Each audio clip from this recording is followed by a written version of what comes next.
All right, boys, working on the tunnel ram for my K24 VTEC swap on my 67 Dodge Dart. We're going to mount this onto the K24 and run dual Holley 1050 Dominators.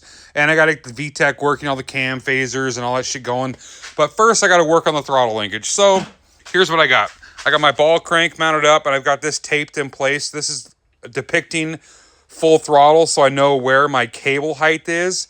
And here is my throttle cable barrel adjuster for my throttle cable tensions. An old one I laying around. I'll put a brand new one in when I build the whole thing.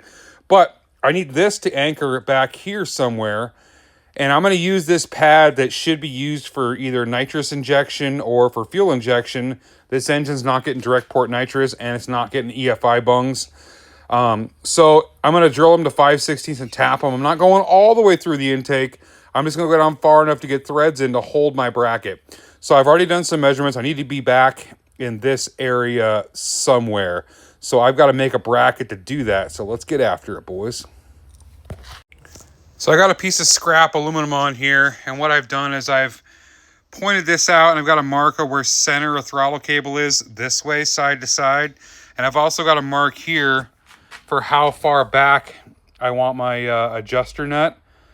So now I've got to find a way to attach this to this plate, and it's got a thread in so I can adjust it. So in comes another block of aluminum. Now I know that looks really fucking ugly, I'm aware, but I got some cool ideas for that too, so hang tight, boys.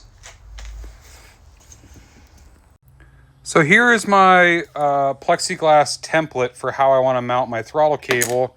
And I did a rough trace, and I cut it out on my bandsaw, and I got it close. And now I'm going to glue this template down. Actually, I'll probably use double stick tape.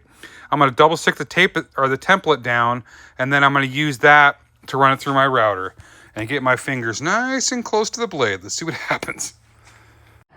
So here is my router setup. It's just a DeWalt wood router, and I use these pattern bits, and I'll use this as a template to run this around, and that bearing will ride on my template and cut the aluminum.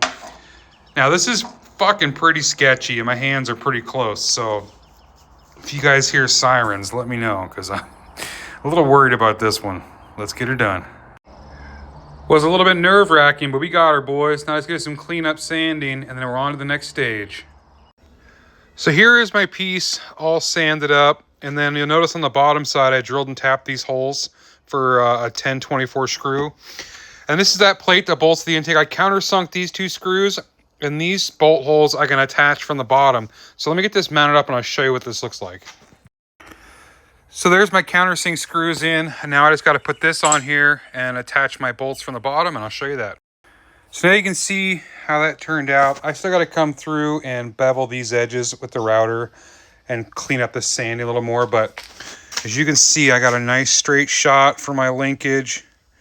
Now it is over this way, just to cut here, because I'm going to put a small spacer in here, and I've accounted for that, but it's really fucking close. And then you can see those countersink screws tucked underneath there, and then it's all just nice and tidy, and it's just going to look really nice, and it will just kind of blend in and look like it's meant to be there, like I bought it that way. So let me get that bevel job done, and I got to shut her down because it's almost beer 30, boys.